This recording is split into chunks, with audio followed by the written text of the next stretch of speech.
Hello friends, आज की इस वीडियो में हम आपके लिए लेकर आए हैं प्रेजेंट परफेक्ट टेंस। इंडेफिनिट और कॉन्टिन्यूअस टेंस हमने पिछली वीडियोस में पूरा कर दिया है। आज आपके लिए लाए हैं प्रेजेंट परफेक्ट टेंस। देखिए फ्रेंड्स, सबसे पहले हम किसी भी टेंस की पहचान देखते हैं कि इस टेंस की पहचान क्या है, ताकि जिससे हम सेंटेंस को पढ़कर ही ये जान सकें कि ये टेंस किस कौन सा टेंस है, ये कौन सा टेंस है। तो फ्रेंड्स, इसकी पहचान होती है इस टेंस के वाक्यों के अंत में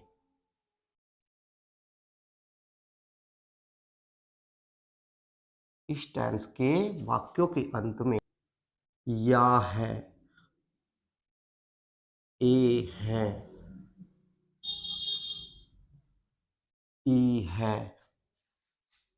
या चुका है, चुके हैं, चुकी है आदि शब्द। इस प्रकार के कुछ शब्द इन सेंटेंस के अंदर टेंसेस के लास्ट में लगे हुए होते हैं। फ्रेंड्स देखिए, यहां पर है, जो ये है, इससे हमें पता चलता है प्रेजेंट का पता चलता है, चाहे वो कोई भी टेंस हो। यदि है उसके अंत में जुड़ा हुआ है तो वो टेंस प्रेजेंट का है। ओके, यहां पर भी या है, ए है, ई है। और फ्रेंड्स, यदि या है या इसके स्थान पर या था, ए थे, ई थी, जैसे गई थी, गया था, गए थे, इस प्रकार के कुछ शब्द जुड़े हुए हों तो वो टेंस जो होता है वो पास्ट इंडेफिनिट होता है फ्रेंड्स। लेकिन यदि या है, ए है, ई है, इसके अंत में सेंटेंस के अंत में ये शब्द आ रहे हैं तो वो होता है फ्रेंड्स प्रेजेंट परफेक्ट टेंस। और इसकी अलग से ये भी पहचान है, चुका है, चुकी है, चुके हैं आदि, ये भी आते हैं इसके अंत में। और इस टेंस से फ्रेंड्स, इस टेंस से कार्य के समाप्त होने का पता चलता है, कार्य के समाप्त होने का पता चलता है। इससे हमें पता चलता है कि कार्य समाप्त हो गया है। लेकिन यहां पर आपको ध्यान रखना है, कार्य कुछ ही देर बाद, कुछ ही देर पहले समाप्त होता है। ये इस टेंस की मेन पहचान है कि इसके अंदर जो कार्य है वो समाप्त हो चुका होता है। लेकिन कार्य समाप्त हुए ज्यादा वक्त नहीं हुआ, कुछ ही देर पहले, रिसेंटली में ही कार्य समाप्त हुआ है। जैसे हम यहां पर देखते हैं कि उसने खाना खा लिया था, उसने खाना खा लिया था। और एक सेंटेंस हम देखते हैं, उसने खाना खा लिया है। अब इन दोनों वाक्यों में फ्रेंड्स देखिए क्या डिफरेंस है। दोनों सेंटेंस के अंदर यहां पर खाना खा लिया था, इससे हमें पता लग रहा है कि वाक्य काफी देर पहले जो कार्य है वो समाप्त हो गया है। और इस सेंटेंस के अंदर कुछ ही देर पहले कार्य समाप्त हुआ है। तो फ्रेंड्स, ये हमारा हुआ पास्ट इंडेफिनिट, जिसके अंदर कार्य समाप्त हुए काफी देर हो चुकी होती है वो पास्ट इंडेफिनिट। और जिसके अंदर कार्य समाप्त कुछ ही देर पहले हुआ हो वो हमारा होता है फ्रेंड्स प्रेजेंट परफेक्ट। क्लियर? यहां पर आपको इस चीज का ध्यान रखना है।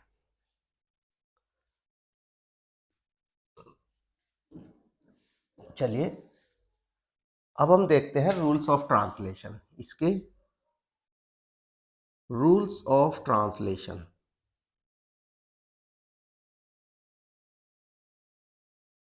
रूल्स ऑफ ट्रांसलेशन में सबसे पहले हम देखते हैं positive sentence. Positive sentence, positive sentence का जो स्ट्रक्चर होता है फ्रेंड्स, ये होगा, सबसे पहले हम सब्जेक्ट, सब्जेक्ट के बाद हम इसके साथ हैज या हैव हेल्पिंग वर्ब का प्रयोग करते हैं। इस सेंटेंस टेंस के अंदर हम हैज या हैव हेल्पिंग वर्ब का यूज करते हैं फ्रेंड्स, और इनके साथ हम वर्ब की थर्ड फॉर्म का यूज करते हैं। उसके बाद ऑब्जेक्ट, उसके बाद जो भी कुछ सेंटेंस के अंदर बचा हो वो हम उसके बाद लगाते हैं। बस ये आपको ध्यान रखना है कि इसमें सहायक क्रिया हैज, एक वचन के साथ हैज और बहुवचन के साथ हैव का प्रयोग किया जाएगा। देखिए एग्जाम्पल जो हमने अब लिखा था अभी सेंटेंस, कि उसने खाना खा लिया है।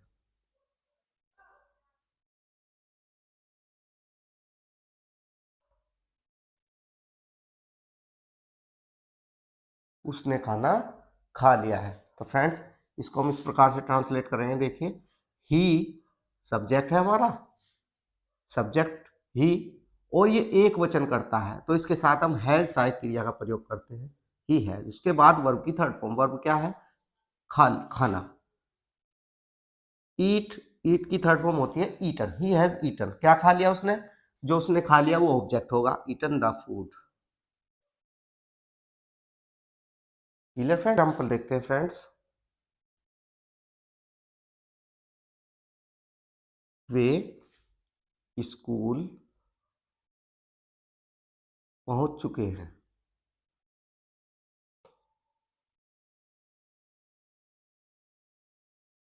तो फ्रेंड्स यहां पर सब्जेक्ट हुआ दे, और दे प्लूरल है तो इसके साथ हम हैव सहायक क्रिया का प्रयोग करते हैं, they have reached school. Clear friends, ये हमारा हुआ पॉजिटिव, आसान है, कोई भी कंफ्यूजन वाली बात इसके अंदर नहीं है, केवल सहायक क्रिया और वर्ब की थर्ड फॉर्म का आपको ध्यान रखना है, केवल प्रेजेंट परफेक्ट टेंस के अंदर। अब देखते हैं हम नेगेटिव।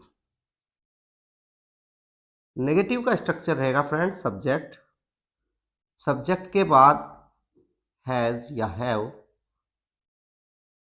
और हैज या हैव के बाद हम नॉट का प्रयोग करते हैं। नोट के बाद वर्ब की third form object plus rest of sentence. Clear, देखिए फ्रेंड्स, जो हमारे प्रेजेंट इंडेफिनिट और पास्ट इंडेफिनिट टेंस होते हैं उन्हीं के अंदर पॉजिटिव या नेगेटिव में कंफ्यूजन पैदा होता है, क्योंकि उनके कुछ रूल्स डिफरेंट हैं पॉजिटिव में और नेगेटिव में। लेकिन और टेंसेस के अंदर ये बात नहीं है, लगभग सेम क्रिया रहती है और हेल्पिंग वर्ब सेम रहती है। ये हुआ हमारा हुआ नेगेटिव। तो नेगेटिव का एग्जांपल देख लेते हैं। उन्होंने अब तक कार्य समाप्त नहीं किया है। उन्होंने अब तक कार्य समाप्त नहीं किया है। यहाँ पर देखें नहीं इसके अंदर आया है तो ये हुआ हमारा नेगेटिव। फ्रेंड्स को ट्रांसलेट करते हैं, पहले सब्जेक्ट, सब्जेक्ट यहाँ पर उन्होंने, किन्होंने किया, किन्होंने नहीं किया कार्य समाप्त, उन्होंने, यानी वे कार्य समाप्त नहीं कर चुके हैं। तो हमारा सब्जेक्ट हुआ दे, उन्होंने की कोई अलग इंग्लिश नहीं होती, दे का ही अर्थ होता है उन्होंने। तो यहाँ पर दे का यूज करते हैं, दे प्लूरल है तो हैव सहायक क्रिया, they have not completed, finished का भी प्रयोग कर सकते हैं, completed the work, the work यहां पर हुआ हमारा ऑब्जेक्ट, अब तक yet, उन्होंने अब तक कार्य समाप्त नहीं किया है। तो फ्रेंड्स ये हमारा हुआ नेगेटिव सेंटेंस। चलिए इंट्रोगेटिव पर चलते हैं। इंटेरोगेटिव, इंट्रोगेटिव हमने बताया आपको दो टाइप के होते हैं। फर्स्ट टाइप का स्ट्रक्चर सबसे जो क्या वाले सेंटेंस होते हैं जिनके स्टार्टिंग में क्या लगा होता है हिंदी के अंदर, तो उनका स्ट्रक्चर फ्रेंड्स सबसे पहले हम हेल्पिंग वर्ब का यूज करते हैं, यानी इनमें भी हम सबसे पहले हैज या हैव का प्रयोग करेंगे। हैज या हैव के बाद हम सब्जेक्ट का प्रयोग करेंगे। सब्जेक्ट के बाद यदि सेंटेंस हमारा नेगेटिव है, इंट्रोगेटिव सेंटेंस हमारा नेगेटिव है, तो वहां पर सब्जेक्ट के बाद नॉट का प्रयोग, नॉट के बाद वर्ब की थर्ड फॉर्म, फिर ऑब्जेक्ट, ऑब्जेक्ट के बाद जो कुछ बचा हो उसकी इंग्लिश, उसके बाद क्वेश्चन मार्क का प्रयोग करते हैं। Clear friends? देखिए ये हमारा हुआ फर्स्ट टाइप इंट्रोगेटिव का स्ट्रक्चर। चलिए एग्जाम्पल देख लेते हैं। एग्जाम्पल, क्या वह है, क्या उसने खाना पहले ही खा लिया है। ये हमारा हुआ क्वेश्चन, क्या उसने खाना पहले ही खा लिया है। इस स्ट्रक्चर के अकॉर्डिंग हम इसको ट्रांसलेट करते हैं। तो हैज लगाना है या हैव लगाना है वो डिपेंड करता है सब्जेक्ट के ऊपर। तो सब्जेक्ट इसके अंदर क्या है फ्रेंड्स? उसने, यानी क्या वह खाना खा चुका है। हम इस सेंटेंस को इसी तरह भी लिख सकते हैं, क्या वह खाना खा चुका है।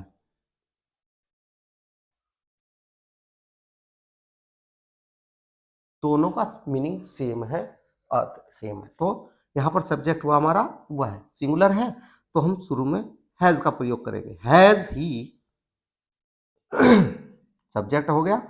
नॉट, नेगेटिव सेंटेंस हमारा ये नहीं है, तो यहां पर नॉट का प्रयोग नहीं करेंगे। हैज ही, अब वर्ब की थर्ड फॉर्म, वर्ब फॉर्म क्या है? ईट, और इसकी third form eaten. Has he eaten the food.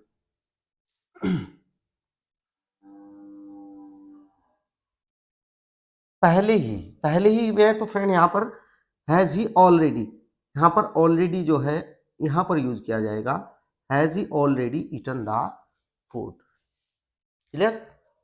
और लास्ट में क्वेश्चन मार्क। चलिए अब देखते हैं हम सेकंड टाइप इसी का, second type interrogative. Second type में फ्रेंड्स सबसे पहले क्वेश्चन वर्ड का प्रयोग किया जाता है। क्वेश्चन वर्ड के बाद हम हैज या हैव सब्जेक्ट के अकॉर्डिंग प्रयोग करते हैं। उसके बाद सब्जेक्ट, सब्जेक्ट के बाद यदि नेगेटिव सेंटेंस है हमारा सेकंड टाइप इंट्रोगेटिव, तो नॉट सब्जेक्ट के बाद, उसके बाद हम वर्ब की थर्ड फॉर्म यूज करते हैं, फिर ऑब्जेक्ट यूज करते हैं, उसके बाद रेस्ट ऑफ सेंटेंस यूज करते हैं, फिर क्वेश्चन मार्क। ये हमारा हुआ स्ट्रक्चर सेकंड टाइप इंटरोगेटिव का।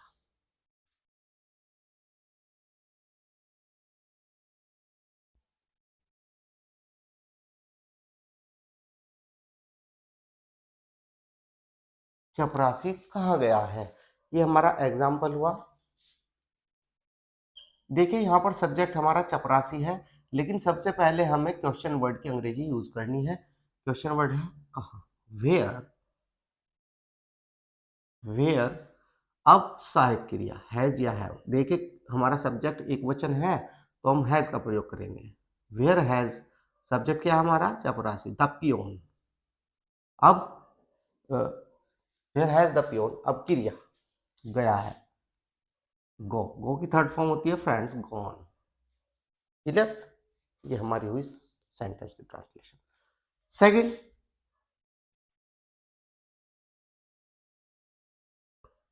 तुम्हें इतिहास किसने पढ़ाया है।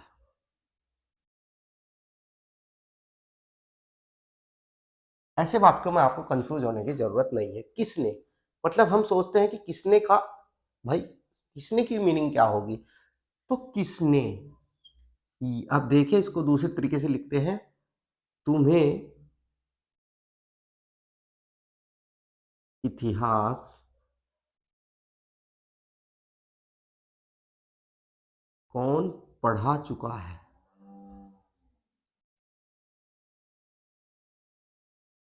तुम्हें इतिहास कौन पढ़ा चुका है। तो फ्रेंड्स यहां पर हम देखते हैं दोनों जो वाक्य हैं दोनों का मीनिंग एक ही है, दोनों सेम सेंटेंस है।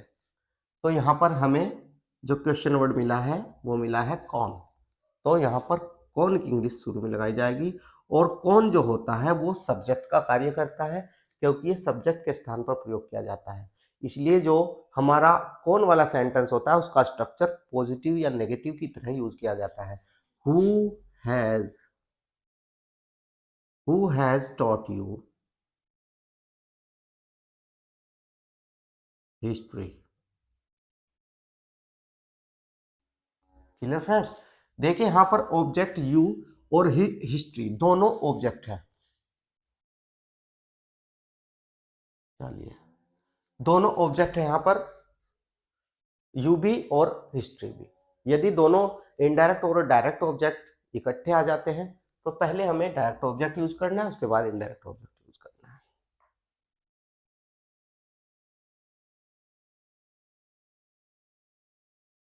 क्लियर? एक और एग्जांपल देख लेते हैं।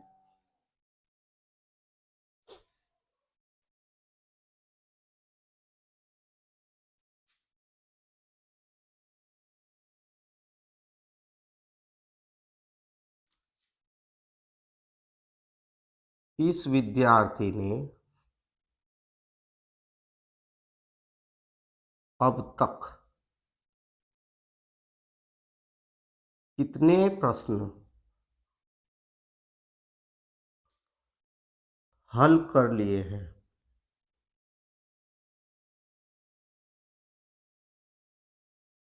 देखिए फ्रेंड्स, इस सेंटेंस के अंदर जो हमारा क्वेश्चन वर्ड है सबसे पहले तो वो हमें देखना है। तो क्वेश्चन वर्ड हुआ हमारा कितने। कितने क्या? प्रश्न। कितने, ठीक है। कितने के साथ नाउन भी जुड़ा हुआ होता है, हाउ मैनी, हाउ मच। ये जो वर्ड होते हैं क्वेश्चन वर्ड, इनके साथ नाउन जुड़ा हुआ होता है, तो हम नाउन का प्रयोग इन्हीं के साथ करते हैं। तो हमारा क्वेश्चन वर्ड हुआ कितने प्रश्न। सबसे पहले हम इसी की इंग्लिश यूज करेंगे, how many questions, how many questions. और फ्रेंड्स अब हम हेल्पिंग वर्ब का यूज करेंगे। सब्जेक्ट क्या है हमारा? इस विद्यार्थी, सिंगुलर है तो हैज का प्रयोग करेंगे। How many questions has this student.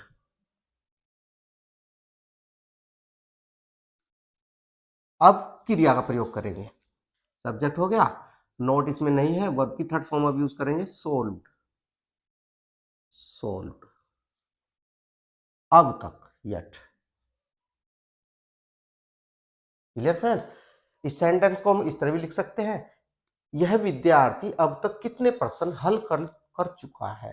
तो आपको किसी भी सेंटेंस को समझने के लिए उसकी दोनों तरीके से उसको प्रोनाउंस करना पड़ेगा, उसको बोलना पड़ेगा, उसका मीनिंग निकालना पड़ेगा, तब जाकर के आपको परफेक्ट टेंस जो है वो समझ आएगा। तो फ्रेंड्स देखिए, प्रेजेंट परफेक्ट टेंस हमारा आपके सामने है, और अगर कुछ भी इसके अंदर आपको कहना हो तो आप कमेंट कर सकते हैं। और फ्रेंड्स वीडियो अच्छी लगी हो तो लाइक और शेयर जरूर करें, और चैनल को ज़्यादा से ज़्यादा सब्सक्राइब करें ताकि मेरी वीडियोस आपके पास पहुंचती रहे। धन्यवाद, थैंक यू।